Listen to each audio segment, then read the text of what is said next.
No čaute, vítajte u nás na kanáli. Dneska toto bude veľmi netradičné video. A to je, nazval by som to problém jednej zbrane, kde Martinova vytúžená zbraň bola, neviem to ani nazvať, to bol celku zaujímavý cirkus, veľmi zaujímavá skúsenosť.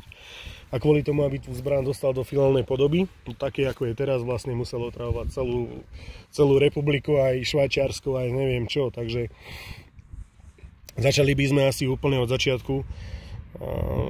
Ako si sa dostal k tomu kompaktu, myslím k tomu výberu? Ja viem, že sme tam čosika hľadali medzi tými zbraňami nejaký výber, niečo tak, aby to nejakým spôsobom pasovalo.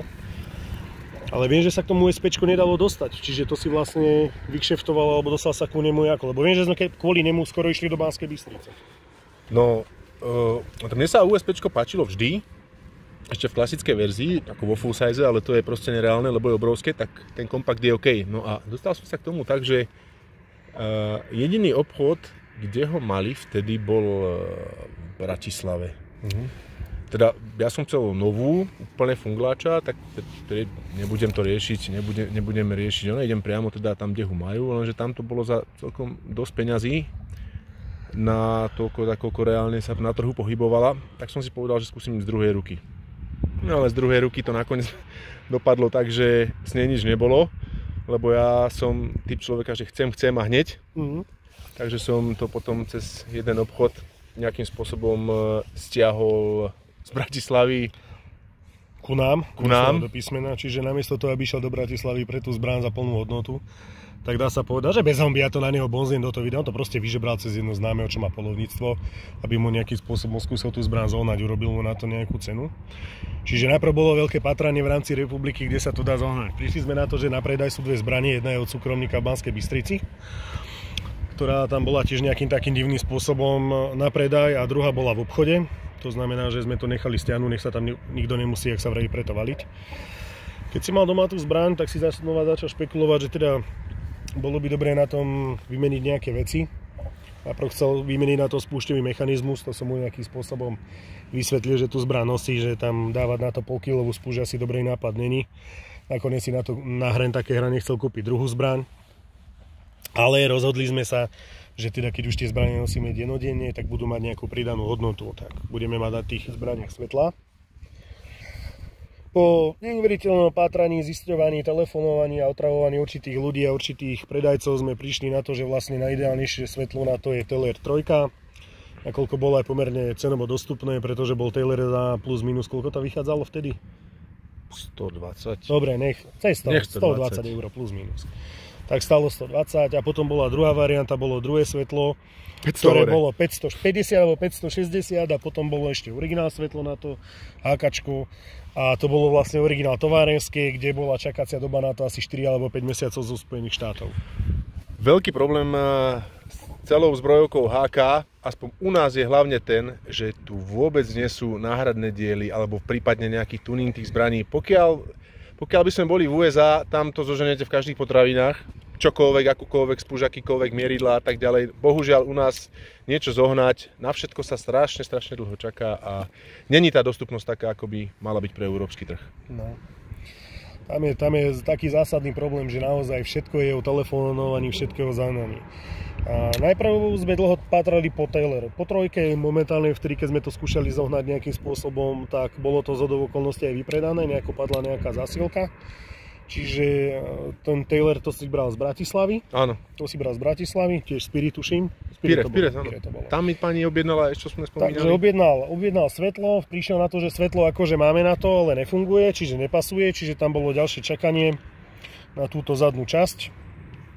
Špeciálny diel, tá montáža. Špeciálny diel, to je montáže. Čiže to malo ďalšiu takú vec. No a keď sa mu dalo to svetlo dohromady, tak teda ideme dávať na to urobiť Kidexové púzdra. Ja som si v tom istom období kúpil aj svetlo na môjho Glocka 17, čo som nosil. Dali sme si robiť púzdra. No. A jeden nemenovaný výrobca tuto na Slovensku urobil púzdro na hákačko takým štýlom, že túto prednú stranu, ktorá kryje lúčik, alebo teda spúšť, takto krásne obrúsil, orezal. A výsledok bol taký, zbraň je prázdna, výsledok bol taký, že keď bol natiahnutý bicí mechanizmus a spúšť v zadnej polohe a zbraň bola v púzdre, tak tu bola medzera a do tej medzere sa dal normálne takto zasunúť prst a potiahnuť bez problémov, aby došlo proste k odpáleniu. To znamená, že celé púzdro, prosím pekne, sme museli zase, alebo Martin ho musel vrátiť, Martin ho musel vrátiť výrobcovi, vysvetlil mu, čo je vo veci, sme mu to poslali nafotené. No a milý výrobca nám povedal, že vlastne on púzdro vyrobil dobre, ale my máme zlú zbraň, že ako nebudeme to škrábať. Po určitých rozhovoroch a telefonátoch, ale zasa, aby sme mu nekrivdili, k jeho fair správaniu povedal, že teda dobré peniaze vráti, pokiaľ si dobre pamätám. Peniaze sa vrátili a teda druhé púzdro už sme u neho nenechávali robiť. Martin išiel zas niekde inde. Áno, ale ono, viete, to vás naštve, pretože v prvom rade kúpite si pištol, OK, už pištol máte. Teraz zasa zháňať púzdro, ja som teda najoddanejším tomu Kitexu vonkajšiemu, mi sa v tom dobre nosí, tak a keď už ho konečne, myslím, že nám to trvalo 2 alebo 3 týždne, lebo mal kopec roboty ten človek, čo to vyrábal, keď už ho konečne vyrobil, tak bolo zlé, čiže zasa som to nemal v čom nosiť. Čiže zbraň bola zase doma a Martinko bol zase nervózny a vzhľadom tomu, že som respektíve nie, kamarát som bol, zase musel ja počúvať. Nie, ja si spomínam, ako to bolo. Ja som mal jedno Kitexové púzdro spravené, ale bez batérky. A ja som mu dával robiť s batérkou a tam bol ten problém, že on spravil vlastne ten výrez na ten lúčik. To bol ten problém. Vrajím celú túto vrchnú stranu, neviem, možno, že tam niečo zle urobil, celé to proste odbrúsil, takto zo šikma bolo vidno celú spúštu natiahnutú dozadu. Nám stačilo naozaj ťuknúť do toho prstom alebo zachytiť do toho oblečenia, proste došlo by k výstralu. To znamená, že púzdro muselo ísť napreč. Keď už Martinovi sa podarilo samozrejme už aj nejaké púzdro zohnať ku tomu normálne, čo si myslím, že toto je veľmi pekne urobené, spravené. Máš na ňom aj náklon. Áno, je tam 10% sklon. Takže je tam urobený aj náklon na tom, zbraň tam drží krásne, všetko je tak, ako má. Tak Martin si povedal, teda, že už jeho vysnívaná zbraň je doma v takom stave, ako by chcel, tak mu vadili mieridlá a rozhodol sa, že ich vymení. Aby toho nebolo málo, tak povedz Martin, ako si to bral? No, originál mieridlá zasa. HKčko dodáva na ten istý model pištole klasické biele mieridlá, proste 3 bodky, klasické alebo tritiové. Samozrejme, ja som dostal tie klasické, ktoré nesvietili. A ja som bol predtým z Glocka zvyknutý na tritiové. Idem ich vymeniť, OK. Na Slovensku ani jeden predajca, ani jeden nemal mieridlá na USP Compact. Jediný, kto ich mal, boli chalani v Bratislave v obchode Luxury Guns. Ďakujeme chalani. Ďakujeme. Zlatý prístup. Bomba. Čo sa stalo? No takto ešte musím stopnúť Martina, nebolo to len o tom, že on obvolal celú republiku. My sme vlastne prišli na to ešte skôr, ako sme sa dostali do Luxury, že jediný, kto by vedel zohnať tie mieridlá, je nejaká firma, ktorá to dováža zo Švajčiarska. Čiže my sme vlastne otravovali ešte 2 ľudí vo Švajčiarsku, e-mailami sme ich bombardovali, aby sa ku tomu vyjadrili a povedali, že nemáme. Čiže náhodou, doslova do písmena omylom, Martin prišiel k tým mieridlám v Luxury. Áno. Pokračuj. Vtedy ešte Brownells nemal zastúpenie na Slovensku ani v Čechách, takže obrovský problém sem čokoľvek dostať. No, pokračujem. Prišiel som tam, teda chalani majú mieridlá, OK, super. Tak jedného pekného dňa som išiel k našim susedom do Českej republiky, tak zbraň som zobral so sebou.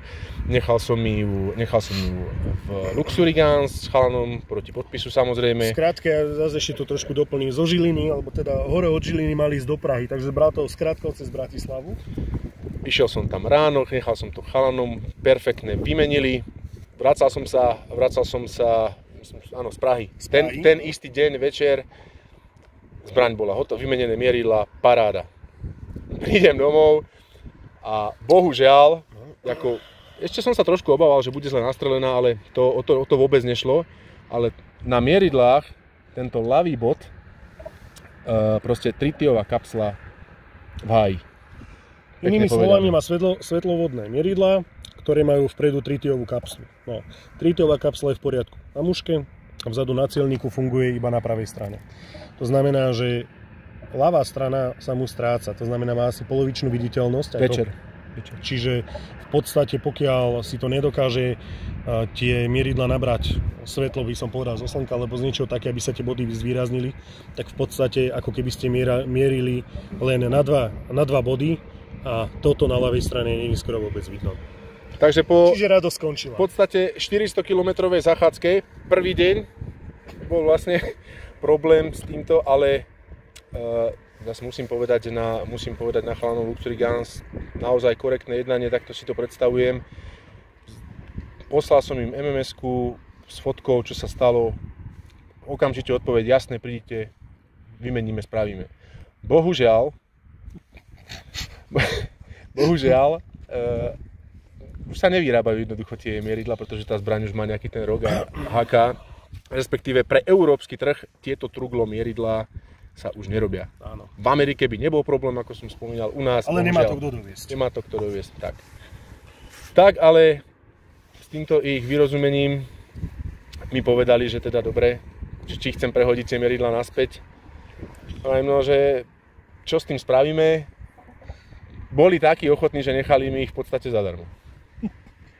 Že ich to mrzí, že to nevedia napraviť, tak som ich na tej zbrani nechal, ale v podstate ten jeden bod som vyriešil tým, že som dal tú baterku dole a táto plne nahrádza. Cez deň tie svetlovodné mieridla alebo nástrelníci je to úplne super, naozaj, mierí sa s tým parádne. No.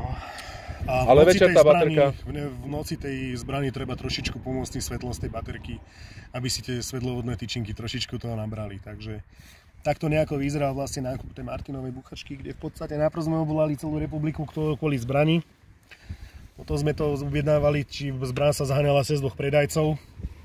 A to ešte sme nespomínali, že keď som toto púzdro kupoval, tak tie dve boli pase, bohužiaľ. A toto je jedno, teda, neviem, spomenieme, kto to vyrábal? Spomenieme BP Holster, výborne odporúčam.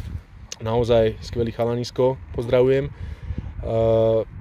Super prístup, spravil ho, poslal, bolo trošičku drahšie, ale určite stálo za tie prachy, proste je pekne opracované.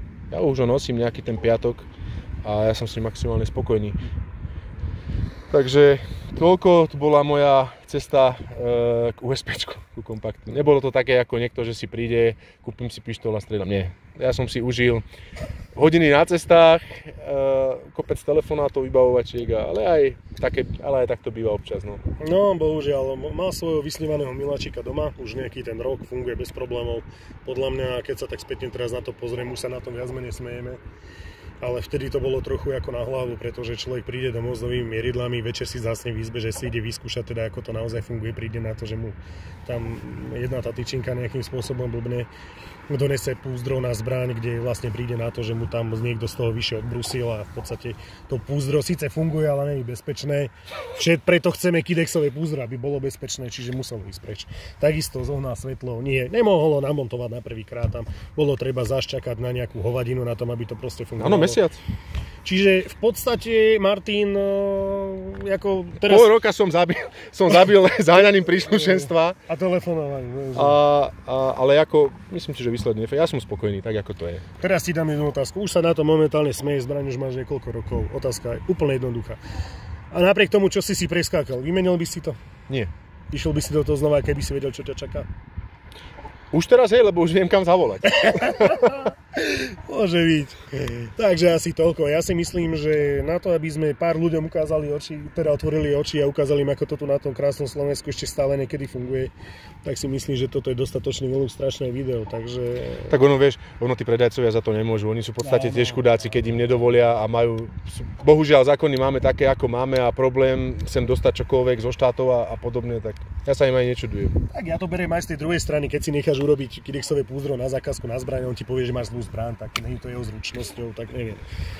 Ale zasa by som povedal, že máme od toho istého človeka, on sa v tej práci trošku polepšil, teda ja mám od neho ešte 4 púzdra. A ja mám od neho 3. Na rôzne iné zbrane, takže zasa na jeho meno. Áno, na jeho bolo to medzi prvými, takže ja to berem, ako stane sa každému, že to je normálne.